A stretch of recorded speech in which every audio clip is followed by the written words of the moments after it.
Hello, welcome to the Belk on Business podcast. This is Josh Belk, and I appreciate you joining the show today, and I hope to provide value to you on this episode. If you do get value out of this episode, please do me a huge favor and make sure to subscribe to this podcast. And if you're on Apple Podcast, leave me a 5-star review. Thanks again for listening, and enjoy the show. Today we're going to talk about managing and increasing cash flow. Statistics tell us about 80% of businesses will fail. And most of the time, actually the top two reasons why businesses fail, number one is usually experience, lack of experience by the business owner.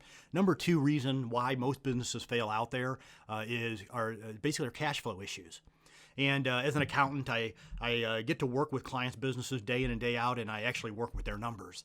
And one issue that I hear over and over and over again is, hey, you know what, we're really struggling in this area of cash flow. Or beyond that, you know what, we have plenty of cash, but I don't know if I'm spending my cash or if I'm spending somebody else's cash. And so I think having an understanding of your cash flow is crucial in your business. There is a financial statement. It's called a statement of cash flows, which for a lot of times business owners isn't necessarily effective. What we're going to talk about today is managing and increasing your cash flow. Just about 5 different points here, things that maybe you want to consider, things you may want to implement as it relates to maybe improving or increasing your cash flow, or maybe just making more efficient the cash flow that you have working for you. Number one, you want to take your costs that you have in your business and break them down into 2 categories. And I think a lot of what I say here today, you can even do in your own personal finances as well, especially this particular point here. But you want to break your cost down into 2 categories. This is what is crucial to my business in order for it to survive, and these are the luxuries that I like to have in my business.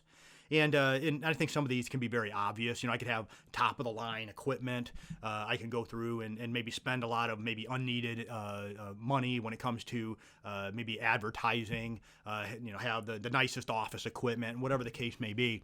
And of course, I need a desk to work at, so that's a necessity. But to have a $10,000 desk is probably a luxury. So you want to kind of go through and evaluate with at each line of your business what is necessary and what is crucial to my business for it to operate, and what is a luxury. Same thing can be true with staffing.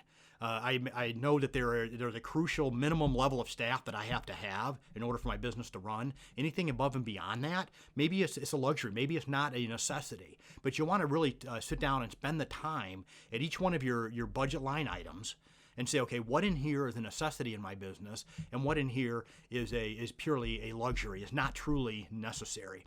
And this can be as simple as going back, taking a look at your expenses in the prior year, and literally going by line and make that determination. Number 2, determine your fixed cost in your business. So you have fixed cost, you have variable cost, and I'm not going to spend much time here as far as explaining what the difference is. I think for most of the listeners, you understand what that is. But go through and determine what are your fixed costs.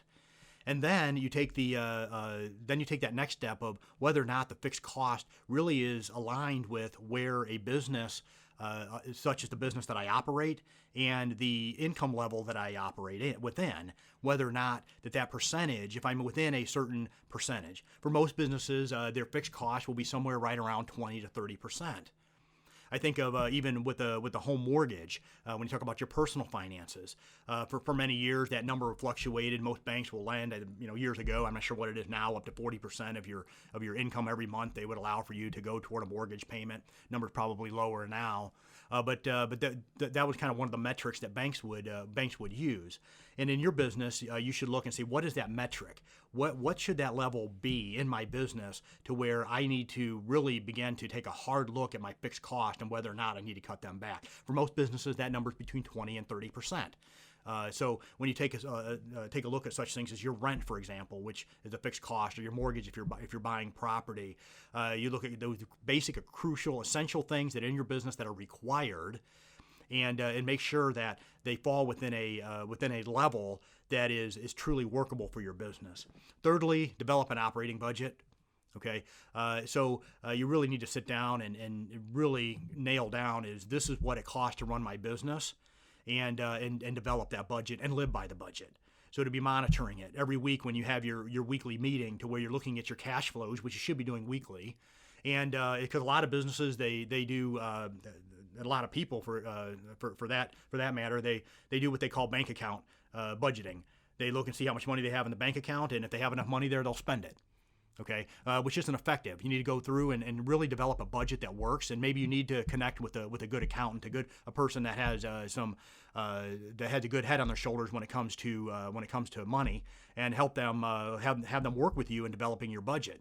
And then each week take a look at that and say, okay, you know what is what I am doing aligning with my budget? Am I spending way too much in this area? Am I not spending enough in this area? And truly stay on top of it. Next, this is just a very practical item to consider. Automate your payments from your clients. And it's something, especially if you're in a service business, if you have something that you're providing a service, you're providing a month over month. Say if you're even a real estate investor, that you're out there and you're collecting rent checks every month, you're collecting interest checks every month. Have those automated. Go through and I would recommend that you get together with your attorney and make sure that the contract is drafted well.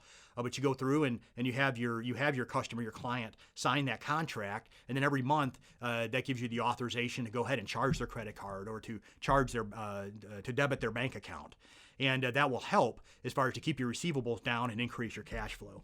And number 5, and I mentioned this briefly a few minutes ago, but review your cash flow weekly and have a process for cost management.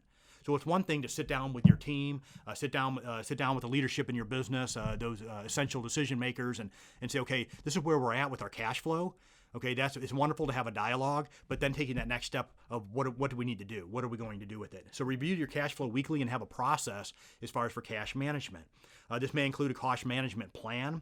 So where you go through and you say, okay, well, if our revenues aren't at a certain level, this is where we're going to immediately start cutting back. Or our revenues are increasing. These are the first areas that we want to begin adding monies into our budget. So this may include a cost management plan, which will begin by aiming to determine the cost of each activity and its corresponding budget, establishing baselines, how the activity and budget will be managed, control thresholds, so making sure you determine at what variance does action take place. So if you say, okay, we're underfunded in this budget by 2%, that's okay. Once I hit 3%, we're going to take action. And then methods for evaluating performance, such as percentage of completion or value management. So kind of a lot there, and I think probably that could be an entire podcast within itself, kind of working through all that. But I think maybe just one takeaway here, making sure you're sitting down every week, taking a look at your cash flow, taking a look at your budget, and then making those necessary tweaks that need to be made to get you to that next weekly meeting. Hope this would have some help, some value to you. Thank you for listening. Once again, this is Josh Belk with the Belk on Business podcast.